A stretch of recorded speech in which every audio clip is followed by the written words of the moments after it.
Et j'appelle notre dernier atelier, l'atelier numéro 4, Archéologie et Histoire, l'accès aux sources, la protection et la mise en valeur des sites. Nathalie et Claude, pour la restitution. C'était comment concilier la lecture scientifique et la lecture des populations du passé dans le cadre justement de la valorisation du patrimoine. Alors pour ça, on a fait d'abord un constat de ce qui délimite en fait à tout ça. C'est que d'abord en archéologie, l'équipe de chercheurs est assez réduite. Les bénévoles, quand ils ne sont pas archéologues, sont souvent non formés et non informés de ce qui existe déjà et des structures sur lesquelles ils peuvent s'appuyer. Et le troisième point, c'est souvent une volonté politique qui est un peu freinante. Cependant, il y a des choses positives. D'abord, depuis 1992, il y a eu en Guyane de nombreuses fouilles archéologiques et des bénévoles, des chasseurs ont rapporté la découverte de sites archéologiques qui ont pu donc être repérés. Alors, lié à l'archéologie des archives, et chose positive, c'est que les archives sont de plus en plus souvent mises en ligne. Donc, il y a un gros travail de numérisation des archives. Donc, en France, la NOM, mais il y a aussi Manioc. Donc, on souligne aussi leur travail remarquable qui permet d'avoir accès de plus en plus facilement aux sources, même si le travail est encore long. Et enfin, les échanges interrégionaux existent, enfin transfrontalières existent déjà depuis un petit moment, puisque au niveau de l'archéologie ou des recherches, ça fait un petit moment déjà qu'on a des partenariats avec le Brésil, surtout avec le Brésil, et pour l'instant pas encore avec le Suriname, mais ça ne devrait tarder. Mais avec le Brésil, ça fait un petit moment qu'on travaille en synergie. Nous avons fait des propositions pour permettre justement aux populations de mieux s'approprier leur patrimoine. Et donc le premier point qui nous a paru fondamental, c'est la cartographie, c'est-à-dire cartographier tous les sites archéologiques. Alors la carte archéologique existe déjà, mais il faut l'enrichir. Et aujourd'hui, on a un outil très important qui est la télédétection. Et actuellement au Brésil, il y a un gros travail qui est mis en place pour le bassin de l'Oyapock et l'IRD. Et donc il serait intéressant d'appuyer ce programme de recherche et de l'étendre vraiment à l'ensemble de la Guyane pour renforcer cette cartographie. Également pour permettre de préserver les sites et les sources, multiplier les enquêtes orales auprès des populations, également faire un très gros travail auprès des enseignants, puisque on va dire que la préservation de la mémoire, c'est important de le faire au niveau des enfants, parce que c'est les enfants qui sont garants de l'avenir. Donc en travaillant avec les enseignants et en formant les enfants, on pourra mieux préserver les sites et les sources, et puis faire un gros travail avec les associations, multiplier les partenariats avec les associations pour justement former, informer et mieux préserver.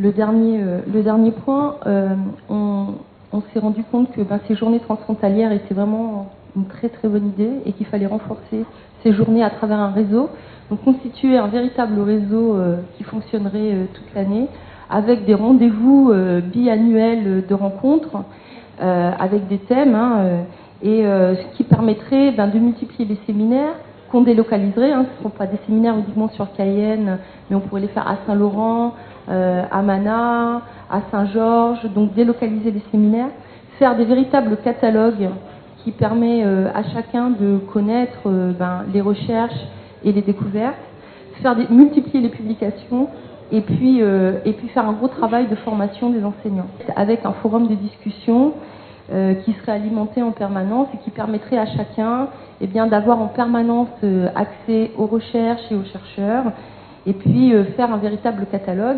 Alors nous, petite association, c'est un peu difficile à faire, donc il faut forcément une structure un peu plus costaud, et nous avons pensé au Musée des cultures guyanaises pour justement initier ce blog, ce site internet, et puis on leur donne déjà un travail, c'est que pour les prochaines rencontres qui auront lieu à Oyapock, dans 10 mois à peu près, que le Musée des cultures guyanaises soit dans la mesure de fournir à chacun d'entre nous un petit catalogue avec l'ensemble des coordonnées de tous les chercheurs, qui donnent donc les coordonnées, mais également nos projets, donc un petit curriculum vitae qui permettrait à chacun de savoir ce que font les associations, quels sont leurs projets de recherche, sur quoi ils travaillent, et puis leurs coordonnées, pour que chacun puisse travailler avec tout le monde.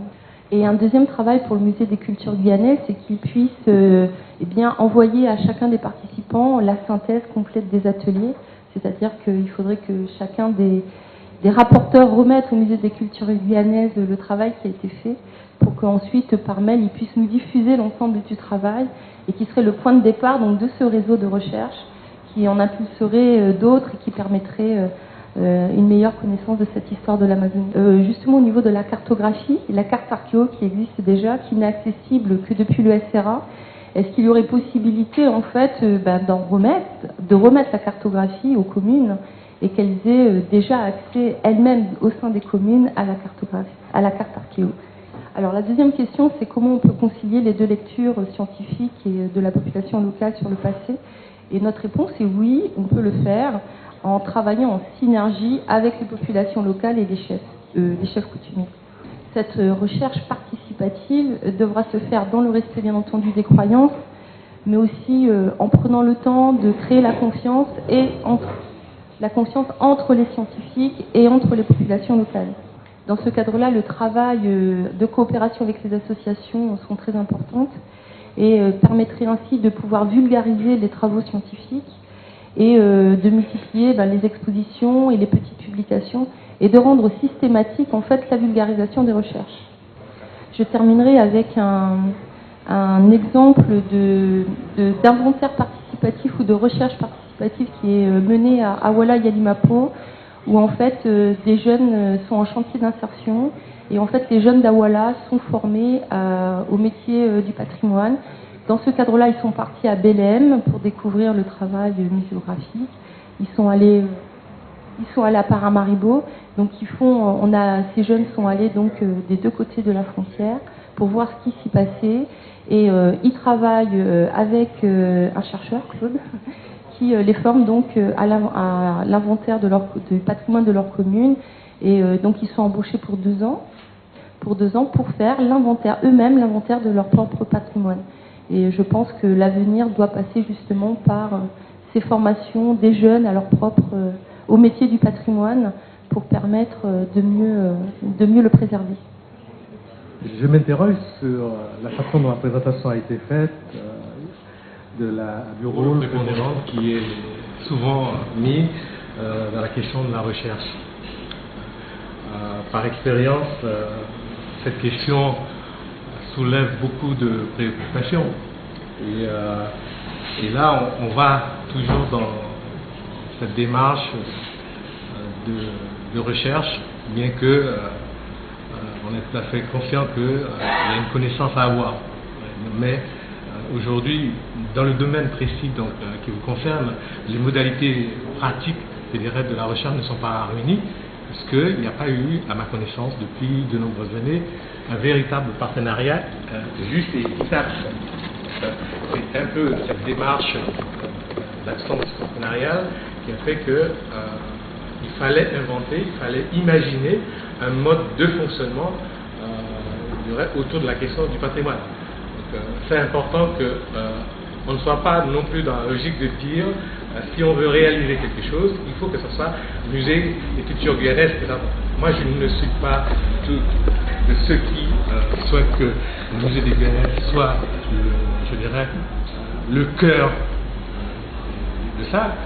Je pense plutôt on a un grand territoire, chaque culture a sa place. J'irais plus dans une démarche territoriale des choses et c'est simplement à ce prix que d'une part les populations vont s'approprier les territoires et à travers cette appropriation l'histoire.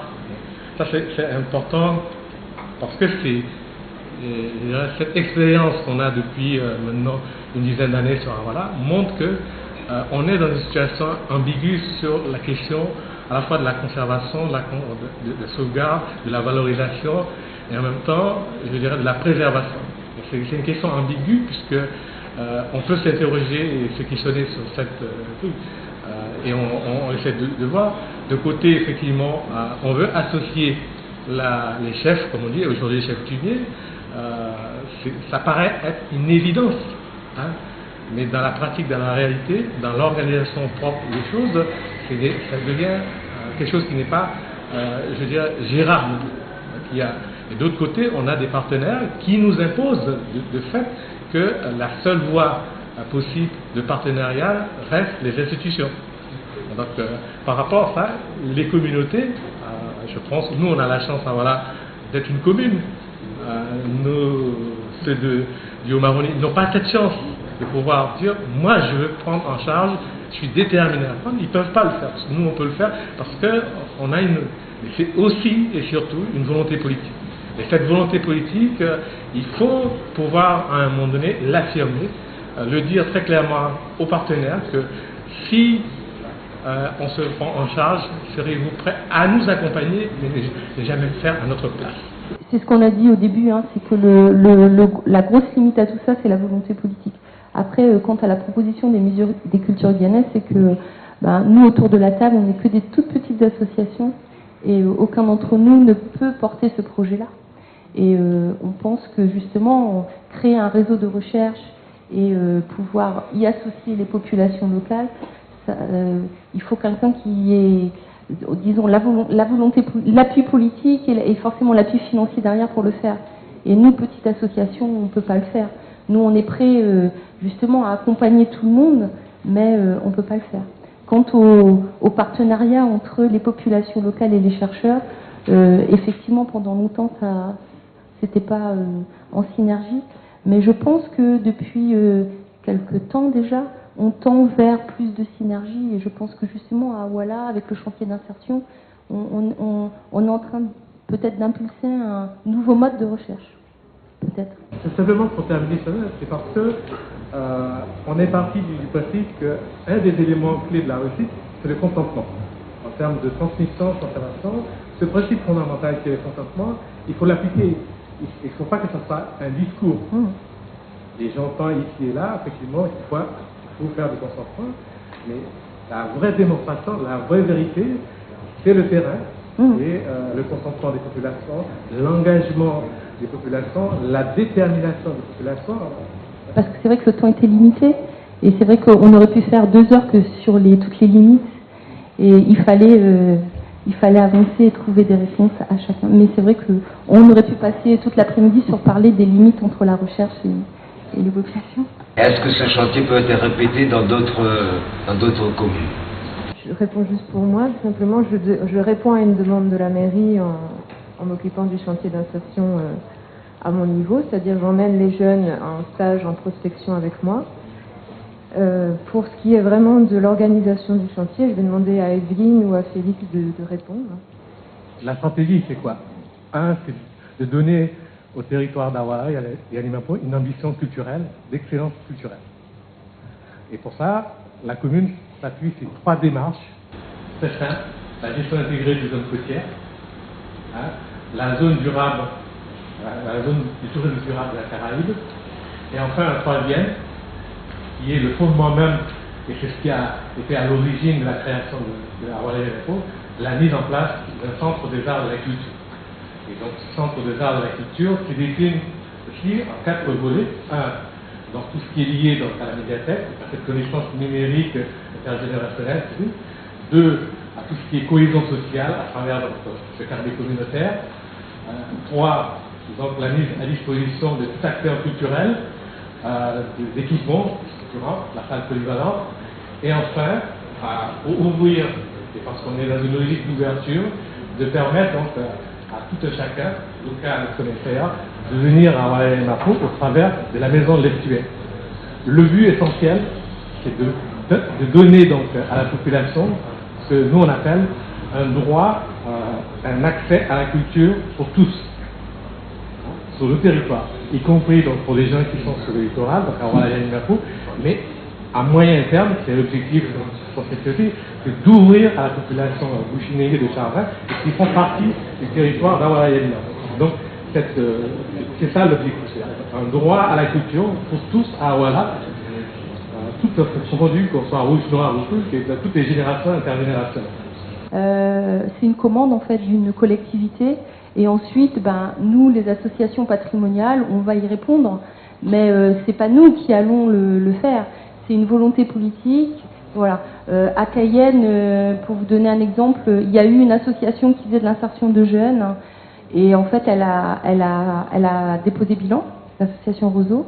Et il y a une deuxième association qui fonctionne bien, qui est le CHAM, et qui fait de la restauration de sites archéologiques et qui fait de l'insertion. Mais c'est pareil, c'est de la volonté voilà. Donc, qui dit volonté politique, avec une volonté politique, on peut tout faire.